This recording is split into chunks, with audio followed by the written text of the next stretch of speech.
My name is Scott Gilbert. I'm a senior accounting major here at Oklahoma State University, and today I'm applying for the supply chain analyst position. I'm really thankful to be here, and I'm excited for this opportunity. What's next? Kyle, your 3 o'clock is here, and I really think you're going to like this one. Oh, let's hope so. Thank you. Good afternoon.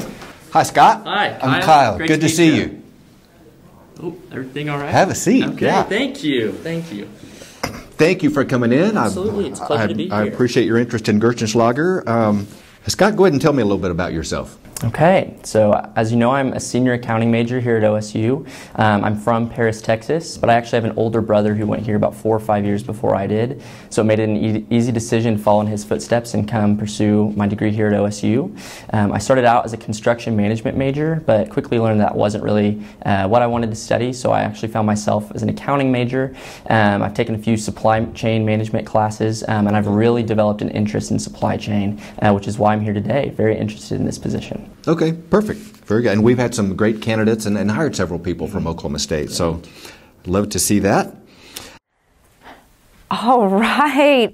It looks like Kyle's luck is starting to change a little bit. So notice Scott came in, he gave a firm handshake. I think even caught Kyle off guard a little bit. Obviously very well prepared for this interview. He's got a suit on. You can tell that, he cleaned up, he shaved. He came in ready to go. And notice that Kyle asked him, so tell me about yourself.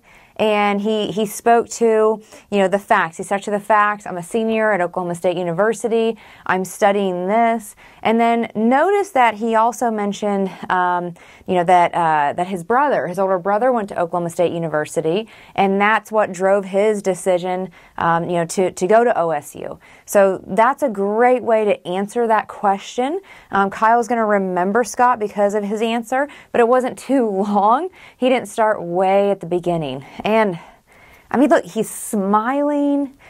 He's making eye contact. He's not sitting back too far. He's upright. This one's going much better. Okay, it actually looks like they're getting close to the end, so I'm going to pop out, and then we can watch the rest of it. Any questions for me at this point? Yeah, actually, so I was researching the company and I found... Oh, you were? Yeah, absolutely. Over the last 5 or 10 years, I've seen that the stock price has increased steadily. And so I was wondering, as a manager, what have you seen kind of behind the scenes that's contributed to that? Sure. So I'm excited that you actually researched our company. Absolutely. You might be surprised. Not everybody does that. Really? So thank you for the interest. Mm-hmm. Our stock has appreciated over the last several years, and we've attributed that to, we've been very deliberate over the last few years about leaning out some processes, and that's helped our profit margin, and our investors, our shareholders have certainly noticed that. Mm-hmm. And so, the market has rewarded us with a higher stock price. Okay. Great. Yeah. Wonderful. Thanks again for coming in. We'll certainly be in touch. It's a pleasure, Scott. It's a pleasure. Wow. Well done again, Scott. That's the type of question that you ask a recruiter at an interview. So he came in and said, I noticed when I was doing some research for your company that your stock price, has been appreciating. Tell me more about that. Great example of a question to ask a recruiter. It shows that you're interested in the company, and not that Scott didn't just go to their website and look up, their mission statement or core values and try to recite that. He actually did some research to find some information that wasn't really that easy to find. So, okay. It looks like Kyle's luck is starting to turn around. I think the next interview is going to be starting soon, so let's see what happens with this one. My name is Gina Wilson. I'm a senior finance major at Oklahoma State University, and I'm just excited to interview for the supply chain analyst position here at the company. And I'm just really excited to learn about the company more and hopefully do well. Kyle, your 3:30 is here. Oh, very good. Thanks. Hi, Gina. Hi. I'm Gina. Kyle. Great to meet you. Great to see you. Have a seat. Thanks for coming in. Of course. Appreciate your interest in the job. Let's just start off. Tell me a little bit about yourself. Yeah, My name is Gina Wilson. I'm originally from Stroud, Oklahoma. It's about halfway between Oklahoma City and Tulsa. We're known for our McDonald's right off the highway. But I'm a senior management major at Oklahoma State University, and I'm just really excited to learn about this company and the position that I'm interviewing for. Okay, so we got another good response to the tell me about yourself question. So Gina stuck to the facts. She said that she's a senior at Oklahoma State. She mentioned her major. She also included, just kind of a funny joke or personal fact about how small the town is that she grew up in. So again, a great way to keep that answer short and sweet, but also to throw something out that's going to help Kyle remember Gina. Okay, let's watch the rest of the interview. Next one, Gina, tell me about a time when your role in a group wasn't as effective as you would have liked, so you changed the way you worked with that group. Yeah. One of my classes this past semester, we had a group project, and I'm typically one who likes to take charge and lead the group, and there was another girl in the group as well who had that same mentality, and I realized that it just wasn't quite worth it to butt heads and try and both become leaders of the group, and so I really had to take a step back and let her take on that leadership role, and in the end, that allowed us she was able to delegate those tasks, and I was able to do my portion, and it really just created a harmonious group project, and in the end, it really ended up well. Okay, very good. Okay, so let's break down the question or the answer that Gina just gave to that question.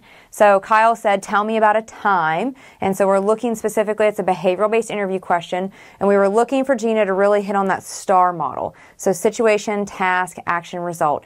She talked about how, the situation was, she tends to take charge when it comes to a group setting, right? The task that they had, it was a group project for a class.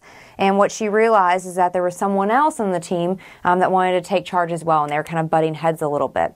The action that Gina talked about that she specifically did is that she decided to take a step back. She realized that the other person was better equipped with the skills for this specific project. And so Gina in that role decided, okay, I'm going to take the action of taking a step back and having her delegate more of the task to me. And the result, so situation, task, action, result. The result was that they had a more harmonious group project working environment, right? The team really came together and they were able to do a good job because of that. Okay, let's go back to the video. Next one, Gina. How do you keep yourself current on business practices, trends, things like that? Yeah, so I actually receive a daily email called The Daily Brew, and it just is a millennial version, if you will, of the business markets and different trends across, the business world. I also like to just kind of scour LinkedIn and look for Wall Street Journal articles that pertain to my major and different businesses that I've been researching and things of that sort. Okay, great. Okay, so Gina had another great response to one of Kyle's questions. So he asked, how do you stay current in business practices and trends? And Gina came back with, well, I subscribe to the Daily Brew. I like to read, articles in the Wall Street Journal. I go through LinkedIn and try to find things that may, relate to my interests and my major. So it's a great way to answer this question. We're not, the recruiter isn't going to expect that you say, I read the Wall Street Journal, front to back every morning. But finding ways like the Daily Brew is a great example of things that she does to help stay current. And again, just commenting on Gina's smiling. She came prepared. She's got a suit on. Clearly ready for this interview. It looks like Kyle's luck is starting to turn around. So I know he has a few more candidates. Let's take a look and see how those interviews go as well. Hi, my name is Ashley Thompson, and I am here today for the supply chain analyst role, and I am super excited for this opportunity. Kyle, your 4 o'clock is here. Oh, perfect. Thank you. Hi, Ashley. Pleasure to meet you. Have a seat. Thanks for coming in. I brought an extra resume for you. Oh, perfect. Yeah, thank you. How are you doing today? I'm doing very well. It's good to hear. Glad you could find the building and everything okay? Yeah, everything went well. Well, good. Several questions here, so let's go ahead and get started. Okay, it looks like we have another candidate who's clearly prepared. Ashley came in, as you see, the firm handshake. that she gave Kyle. And notice that she is the only one who brought an extra, or so far, that brought an extra copy of her resume. That's a great practice. You always want to come in, have another copy available for your recruiter and hand to them so that they have that with them. You know, you can, again, tell her professional image. She's got a suit on. Clearly, you know, thought through, okay, what am I going to be wearing to this? She's smiling, even laughed a little bit as she came in. Again, small little things like that that you can do to help the recruiter remember who you are. I think Kyle's got 3 more interviews, so I'm going to walk out of this one and we'll see what the next interview looks like. Hi, I'm Nisi. I'm a senior management major, and I'm here to apply for the supply chain analyst role. Hi. Hi, Nisi. Kyle Easton. Nice to meet you. Good to see you. Have a seat. Before we get into the main questions, just why don't you tell me a little bit about yourself? Sure. I am a senior management major from Oklahoma State University, and my interest in supply chain management arose when I took a few business classes, which really piqued my interest. And then as I did a little bit more research on my own, I realized that the idea of making systems more efficient and thereby adding value really appealed to the problem-solving side of myself, and so I thought it'd be a good fit. Okay, way to go, Nisi. Again, the tell me about yourself question. Nisi stuck with the facts, talked about that he was a management major here at OSU, but he did something that we haven't seen yet. He talked about taking some supply chain classes, and that really piqued his interest. And being able to optimize processes for a company and add value that way is very interesting to him. Great way to put in a plug that you really research this position, that you're very interested in it, and that it lines up with your goals. So great introduction. First one, Nisi, tell me about a time when a project didn't quite go according to plan. How did you respond to that? Sure. I ran a paid search campaign for a small business around my school. And so my goals were to raise awareness, but primarily also to drive revenue, so bring new customers into the store. We consulted for a few months, the owner and I, and did a lot of research, and then we launched. But we didn't get the results we wanted after we launched. And so we did raise awareness. We had a lot of new customers calling in, but the quality of customers were not what we wanted. They were not ready to make purchases. And so, you know, a little bit disappointed, but I had to go back to the drawing board, really rethink who we wanted to target and really make sure that they had a high purchase intent. And then we launched again. And we had much better results. We had customers calling in who really wanted to come into the business and make purchases and then be lifelong customers after that. Okay, so did you catch that behavioral-based interview question? Started with, tell me about a time when you had a project that didn't go according to plan. And Nisi hit on that STAR model just beautifully. So he talked about the situation. It was a project that he was working on during his internship last summer. The task that they were tasked with was to create and raise awareness with this project and drive revenue through customer purchases. And once they launched and didn't get the results that they want, the action that they focused on was they went back to the drawing board and they really rethought who their target market was and then made adjustments from there. So the result, when they relaunched that project, they had much better results, right? They turned customers into lifelong customers. They started driving revenue based upon the changes that they made. So great way to hit on the STAR model for that behavioral-based interview question. Okay, let's see what's next. That's all the prepared questions I have, Nisi. Any questions of me at this point? Yeah, so I'm interested in developing outside of my core role, and I was wondering, within the company, what sort of employee development programs do you have in place? That's a great follow-up question that you can ask to a recruiter that Nisi did just there. So talking about development, I want to continuously grow and develop. What are some things that your company does to help with employee development, right? It shows a number of things. Number one, that Nisi wants to learn and grow. Number two, that he wants to learn and grow with this company. He's not saying, I want to go get an MBA or go back to school full-time. He's specifically saying, I want to grow with you. How are you going to help me grow and develop? So great question to ask to a recruiter. Okay, these interviews, they're really turning around. I think we've got just a couple more, so let's see what's next. Hi, my name is Louis Barish. I'm a senior management major here to apply for the supply chain analyst position. Tell me about a time when you asked someone to give you feedback. How did that go? Give me feedback. I would probably say this past summer during my internship, we had several different presentations that we had to give. And after my first presentation, I kind of noticed there were some things that I would like to work on. So I went to my supervisor and my mentor and asked to have a feedback session. And when we did that, we kind of realized that I really just needed to slow down and articulate my points and talk more to the audience instead of just saying exactly what's on the slide. And that's been very helpful going forward and allowed me to do very well on my final presentation for the internship. Okay. Very good. Yeah, those presentation skills are critical. Okay, so we have another behavioral-based interview question. So Kyle asked Lewis to tell him about a time when he asked for feedback. And again, using that STAR model, and Lewis hit every part of it. So the situation, it was his internship that he had last summer. The task that he had was that he was giving several presentations, and a couple of them that he felt like he could have done better. The action was that he asked for a feedback session. I can't think of a better way to get direct feedback than just to say, hey, I gave this presentation, I would really like your feedback. Can we schedule time to sit down and talk about it? And what he learned from that, right, what the result was, is that he needed to slow down, connect with the audience better.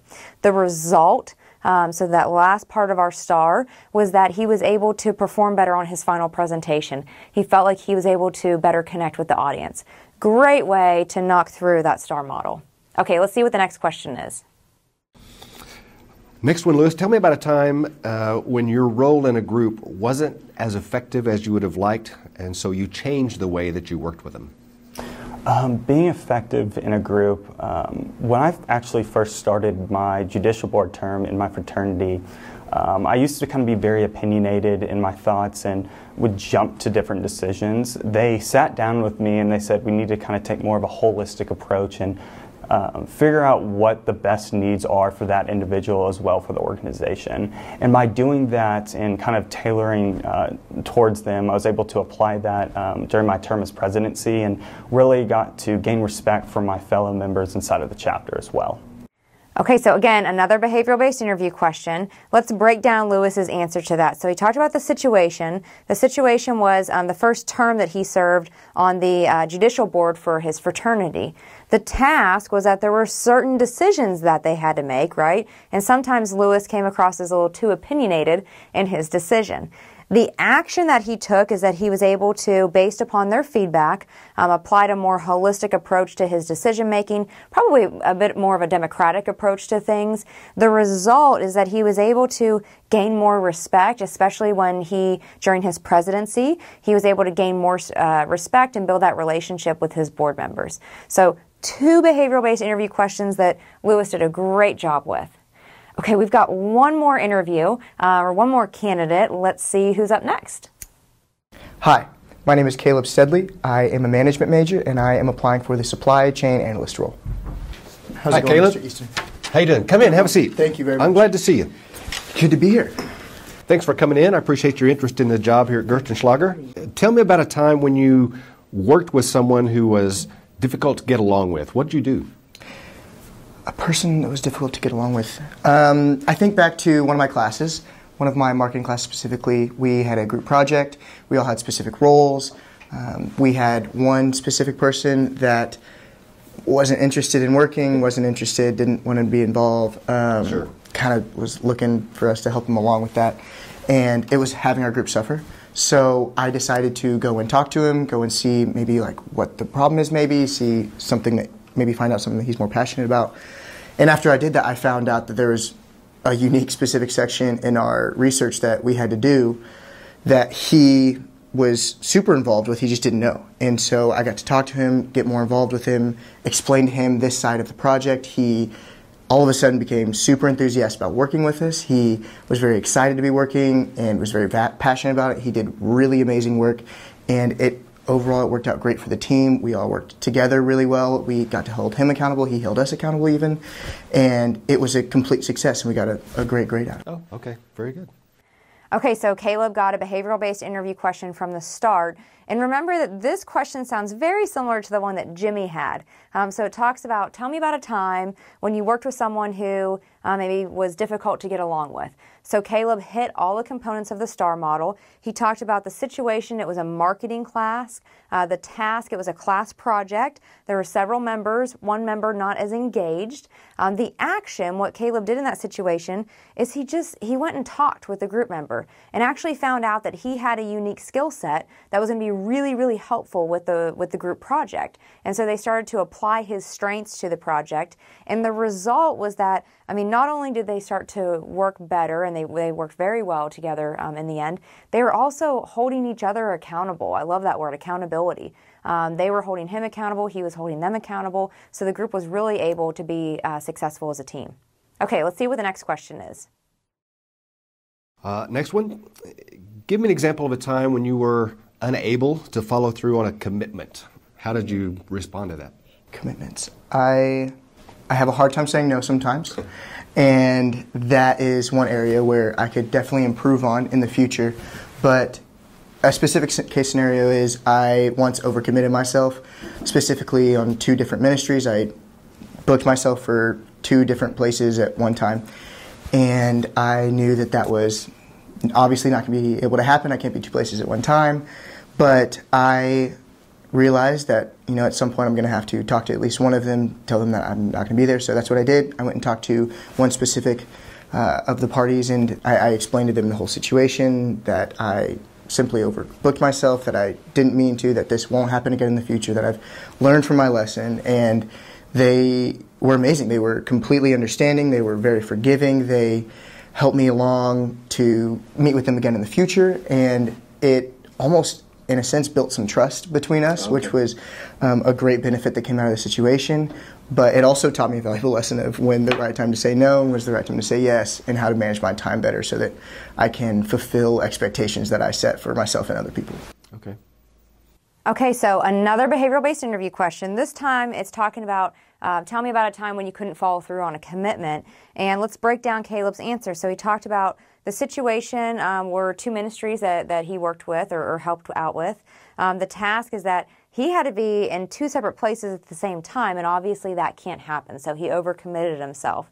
The action is that he decided which one he was going to go visit with, and he was just honest with them, explained that he overcommitted himself, and that, you know, he took responsibility for that and apologized. The result was that, you know, it actually, by showing that courage to own up to the mistake, he thinks that it actually helped build trust, you know, with that ministry, and showed, you know, again, that he wasn't afraid to admit his mistakes. He also talked about there was really 2 results, so that was one of them. The other result was just a lesson that he learned about when to say no and to not overcommit himself. Okay, let's see if there's any other questions. Next one, recall a time when you made a mistake while working with others and you had to make that right. Okay, I think back to another class, another entrepreneurship class, where I was in a group project with a couple of my peers that we were fairly close outside of class, but we were working specifically hard on this project. We worked for a very long time. My role at the end was to submit the project. So we had multiple pages of work and weeks of work that we needed to submit by this specific day. And I woke up the next morning remembering that I forgot to submit it. Oh. And it was bad, and the punishment for a late grade was a 0, and I felt devastated because I not only let my team down, but I let my professor down, I let everybody down that was relying on me, and that was tearing me up. So I went and talked to my professor one-on-one and pretty much told him the entire situation, that my team was not at fault at all, that it was completely my fault, that I just simply forgot to submit the work. I pleaded with him to please take the rest of the students in my group's grade seriously without the late grade, and he can punish me for that specifically and not take it out on the rest of them. And his response was, again, nothing like I had expected. He was overly generous, very forgiving, very understanding, and moreover, we built trust there as well, and he explained to me how it takes a simple level of maturity to go and own up for your mistake and and he really admired that I was able to go and talk to him one-on-one to own up my mistake. And I learned very much from it that it's okay to make mistakes as long as you own those mistakes and learn from them. And we ended up getting a great grade. He didn't take any punishments out on any of us, and it worked out very successfully. Okay, so fortunately you got some grace in that. Yes, situation. some grace, yeah. Okay, so another behavioral-based interview question. Let's break down Caleb's response to that. So we think about the situation. So the situation was that it was an entrepreneurship class and it was a class project. He was tasked with turning in the assignment, right? That's what his task was for the group, for the team members.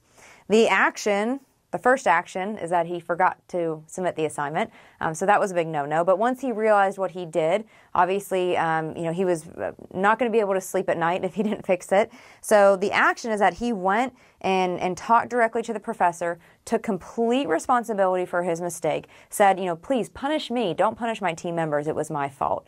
And the result was an overwhelming, the professor was very understanding. The professor really, applauded him for the sense of ownership that he was taking for the mistake. And again, it helped build trust because he, admitted, I'm a human, I make mistakes, I'm so sorry, I take full responsibility. And that's a way that we help build trust and build connections. So another great answer to a behavioral-based interview question. This was the last interview. Let's see how it ends. Yeah. Caleb, it's such a pleasure to meet you. Thanks so much for coming in. Before you go, though, I have one question. I've talked to a number of candidates, some better than others, quite frankly, but several have come out of Oklahoma State University and the Spear School of Business, and you sound great. You're obviously well prepared for the interview. What's the secret over there? We went to the Easton Center for Career Readiness.